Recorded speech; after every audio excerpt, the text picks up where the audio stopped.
धाकड़ खबर, बेखौफज़ुबां, बेबाक अंदाज।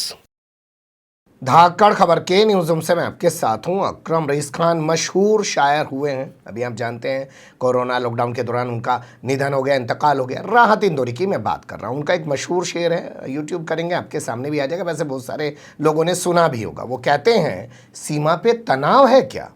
सीमा पे यानी कि बॉर्डर्स पे तनाव है क्या? पता करो, मुल्क में चुनाव है क्या? जी हाँ, मुल्क में चुनाव होने जा रहा है 5 राज्यों में, जिसमें सबसे बड़ा राज्य है उत्तर प्रदेश, जहां से दिल्ली का रास्ता आता है। इसलिए भारतीय जनता पार्टी बंगाल हारने के बाद इस उत्तर प्रदेश की सत्ता को किसी भी कीमत में 2022 में नहीं खोना चाहती है, क्योंकि उसे पता है कि अगर 2022 में यहाँ से सत्ता गई तो 2024 में जो दिल्ली का रास्ता आता है वो बंद हो सकता है। जैसे अभी इस साल चुनाव हुए 5 राज्यों में, लेकिन चर्चा हुआ सिर्फ पश्चिम बंगाल का। ठीक उसी तरीके से 2022 में चुनाव होंगे 5 राज्यों में, लेकिन चर्चा अभी से उत्तर प्रदेश का और बाद में भी उत्तर प्रदेश का ही रहने वाला है। और यहाँ चुनाव जीतने के लिए अब शाम दाम दंड भेद यानी कि चाणक्य वाली नीति अपनाई जा रही है। हालांकि चाणक्य के पूरे शास्त्र को उठा के अगर आप पढ़ेंगे तो वो राजतंत्र के लिए लिखा गया है, लोकतंत्र के लिए नहीं लिखा गया। लेकिन भोपू मीडिया, उसके दलाल, चाटुकार, दंगाई पत्रकार और सत्ता में बैठे भगवा ब्रिगेड के लोग राजतंत्र की उस नीति को लोकतंत्र में लागू कर रहे हैं, क्योंकि उन्होंने लोकतंत्र को आज राजतंत्र ही तो बना के रख दिया है।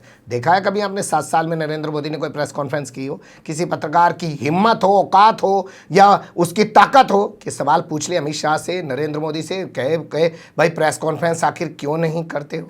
छोड़ दीजिए, क्योंकि राजतंत्र चल रहा है। मुद्दे पे आ जाते हैं। खबर आ रही है छत्तीसगढ़ से। यहाँ भारतीय जनता पार्टी के एक सांसद ने अपने नेतृत्व में एक रैली निकाली और मुस्लिम इलाकों के अंदर ले जाकर उस रैली को घुसा दिया और उसके बाद घंटों तक तांडव मचाया गया। आरोप लगाया गया है कि मुसलमानों के घरों के बाहर खड़ी गाड़ियों को उनके घरों पर पथराव गया, तोड़फोड़ किया गया। हालात इतने बेकाबू हो गए कि पुलिस को वहां पर कर्फ्यू लगाना पड़ा और उसके बाद पुलिस ने लाठीचार्ज करके इन लोगों को यहां से खदेड़ा। ये जानकारी मैं आपके सामने रखूं तो आपके जहन में सबसे पहला सवाल पैदा होना चाहिए कि ये खबर छत्तीसगढ़ में कहां से आ रही है।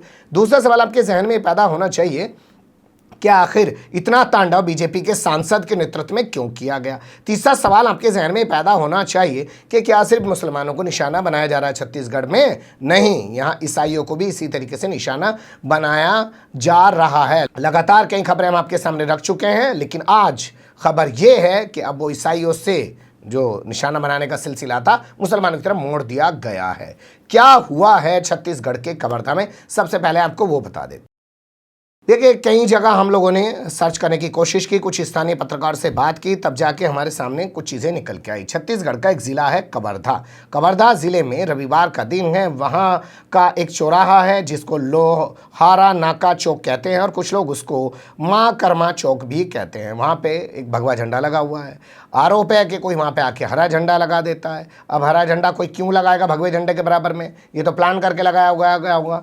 तो जो भी कुछ हुआ, झंडे को लेकर विवाद शुरू हो गया और उसके बाद कुछ लोग, क्योंकि वहां मुस्लिमों का एक प्रोग्राम चल रहा था, उन पर टूट पड़े। वहां एक हंगामा खड़ा हो गया, दोनों तरफ से आमने सामने आ गए, पथराव होने लगा। पुलिस वहां पहुंची, किसी तरीके से हालात को कंट्रोल कर लिया। कब की बात बता रहा हूं मैं आपको? रविवार की, यानी कि संडे की।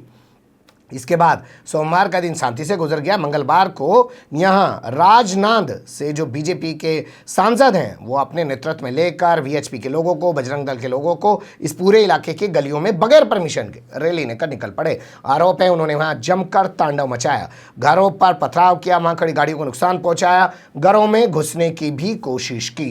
हालात बिगड़ते देख यहाँ के डीएम ने फौरन कर्फ्यू लगा दिया और फिर उसके बाद पुलिस ने लाठीचार्ज करके इन लोगों को यहाँ से खदेड़ा। हालात अभी भी तनावपूर्ण है पे और भारी पुलिस फोर्स यहां तैनात किया गया है। बड़ा सवाल ये कि अगर मान लीजिए कुछ हुआ था, पुलिस ने दोनों पक्ष की तरफ से एफआईआर दर्ज कर ली थी रविवार को, तो बीजेपी के इस सांसद को ये तांडव करने की क्या जरूरत पेश आई थी मंगलवार के दिन? लेकिन इसे लग रहा होगा चमकना है, आगे जो चुनाव आ रहे हैं उत्तर प्रदेश में वहाँ इसका इम्पैक्ट पहुँचाना है, इसका असर वहाँ करना है। और वैसे भी लखीमपुर खीरी में मामले को लेकर बीजेपी घिरी पड़ी है, चाहे प्रदेश में हो चाहे केंद्र में हो। तो बजरंग दल वालों को, वीएचपी वालों को साथ लो और जाके वहाँ पर अपनी गुंडाई और अपना आतंक दिखाओ और उसके बाद सारा फोकस मीडिया का इधर हो जाएगा हिंदू मुस्लिम वाले एंगल पर।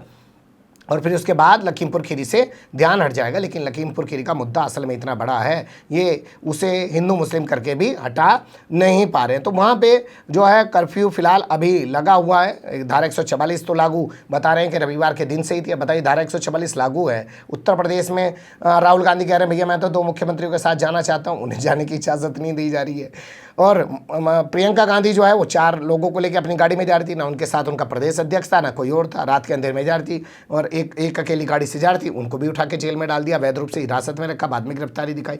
लेकिन यहाँ धारा 144 लगने के बाद बीजेपी का सांसद सैकड़ों लोगों को, सैकड़ों भगवाधारियों को लेकर निकल पड़ा, जिसका नाम हमारे पास है संतोष पांडे। उसने अपने ट्विटर अकाउंट पे तमाम तस्वीरें भी शेयर की हैं और एक तांडव जो है मचाया। कुछ वीडियो वायरल हो रहे हैं, वीडियो की हम पुष्टि नहीं करते हैं लेकिन आपके सामने रख रहे हैं क्योंकि बताया जा रहा है ये वीडियो वहीं के हैं, देख लीजिए।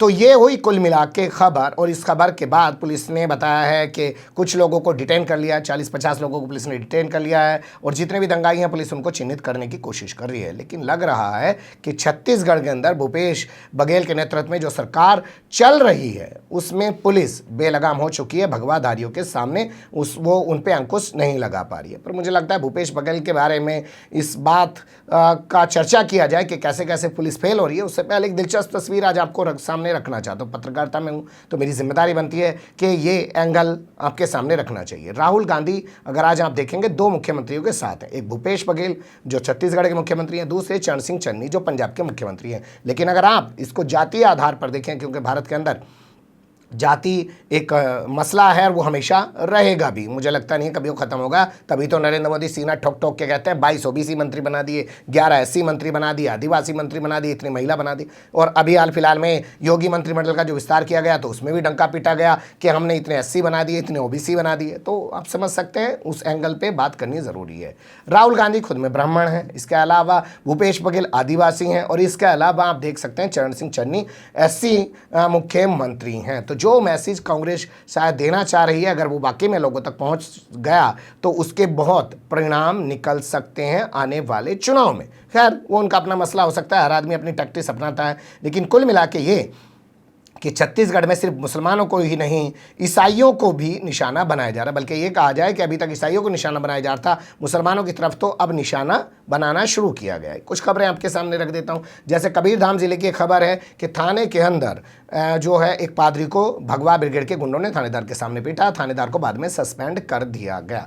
हंगामे के बाद दोनों पक्ष थाने पहुंचे थे धर्मांतरण का आरोप लगने के बाद। इसके अलावा दूसरी खबर जो है वो भी कबीरधाम जिले से ही जुड़ी हुई थी। वहाँ एक घर में पादरी के हमला किया गया, उस वक्त हमला किया गया जहाँ पे वो लोग पूजा पाठ कर रहे थे, अपनी प्रार्थना कर रहे थे, उन पर हमला किया। पादरी ने अपने परिवार के साथ किसी प्रकार भाग के वहाँ से जान बचाई।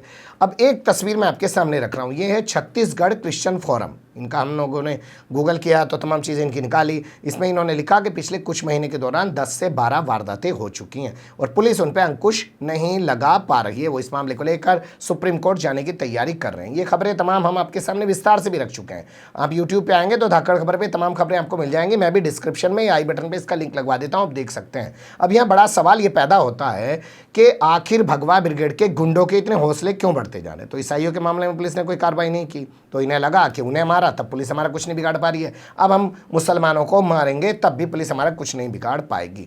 क्या पुलिस का भगवाकरण हो चुका है? सत्ता में कांग्रेस बैठी है, इससे पुलिस को कोई फर्क नहीं पड़ता है। क्योंकि एक खबर ये छपी है कि जब ये लोग तांडव मचा रहे थे तो वहाँ मौजूद पुलिस वाले मूक दर्शक बने हुए थे। वो तो बाद में डीएम ने कर्फ्यू लगा दिया और ऑर्डर जारी कर दिया लाठीचार्ज कर, उसके बाद लाठीचार्ज करके इनको खदेड़ा।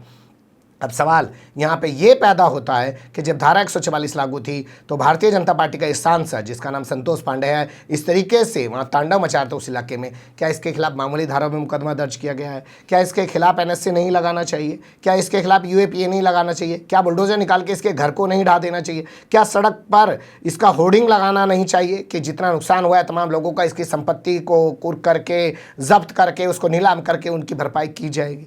क्यों आखिर कांग्रेस इस तरीके के एक्शन नहीं ले पाती है? और इस बात को अगर आप और विस्तार से देंगे तो आप समझ जाएंगे कि हमेशा कांग्रेस कहती रही कि हम गांधी के विचारों को आगे बढ़ा रहे हैं, लेकिन नाथूराम गोडसे के विचारों को बढ़ने से उसने कभी रोका भी नहीं।